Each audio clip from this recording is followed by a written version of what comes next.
రేవంత్ రెడ్డి కిషన్ రెడ్డి మధ్య మాటల యుద్ధం రోజు రోజుకి తారాస్థాయికి చేరిపోతోంది. సందర్భం ఏదైనా సరే, టాపిక్ ఏదైనా సరే కిషన్ రెడ్డి టార్గెట్ గా రేవంత్ విమర్శలు చేస్తుంటే అదే స్థాయిలో కౌంటర్ ఇస్తున్నారు కిషన్ రెడ్డి కూడా. తాజాగా రేవంత్ పాలన మాట తీరుపై తీవ్ర స్థాయిలో మండిపడ్డారాయన. ఒకరేమో కేంద్ర మంత్రి, మరొకరేమో రాష్ట్ర ముఖ్యమంత్రి. వీళ్ళిద్దరి మధ్య సమన్వయం ఉంటేనే రాష్ట్ర అభివృద్ధి. కానీ ఉప్పు నిప్పులా ఒకరిపై ఒకరు మండిపడుతున్నారు. ఎవరికి వారు తగ్గేదేలే అంటూ డైలాగులు పేలుస్తున్నారు. కిషన్ రెడ్డి వల్ల రాష్ట్రానికి నష్టం జరుగుతోందని రేవంత్ ఆరోపిస్తే సీఎంగా రేవంత్ చేస్తున్నదేంటంటూ నిలదీస్తున్నారు కిషన్ రెడ్డి. అవినీతి, అప్పులు సహా అన్ని చెడు విషయాల్లో కేసీఆర్తో రేవంత్ పోటీ పడుతున్నారంటూ కిషన్ రెడ్డి విమర్శించారు.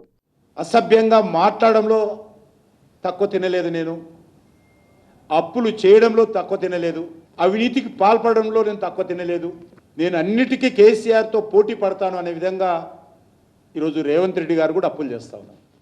రేవంత్ పాలనలో వచ్చిన మార్పేమీ లేదు, రాష్ట్రానికి కొత్తగా ఒరిగేదేం లేదన్నారు. ఇసుక వ్యాపారంలో మార్పు వచ్చిందా, లిక్కర్ దోపిడీలో మార్పు వచ్చిందా, బెల్ట్ షాపుల పెంచడంలో మార్పు వచ్చిందా, అక్రమ భూములు వ్యాపారంలో మార్పు వచ్చిందా?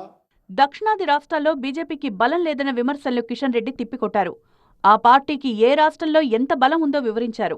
కర్ణాటకలో మేము నెంబర్ 1, తెలంగాణలో నెంబర్ 2, త్వరలో నెంబర్ 1 అవుతాం ఎప్పుడు ఎలక్షన్స్ వచ్చినా. పుదుచ్చేరిలో మా ప్రభుత్వం ఉంది. మార్పు అనే నినాదంతో కాంగ్రెస్ అధికారంలోకి వచ్చింది. మరి రేవంత్ పాలనలో వచ్చిన మార్పేంటి అంటూ నిలదీశారు కిషన్ రెడ్డి.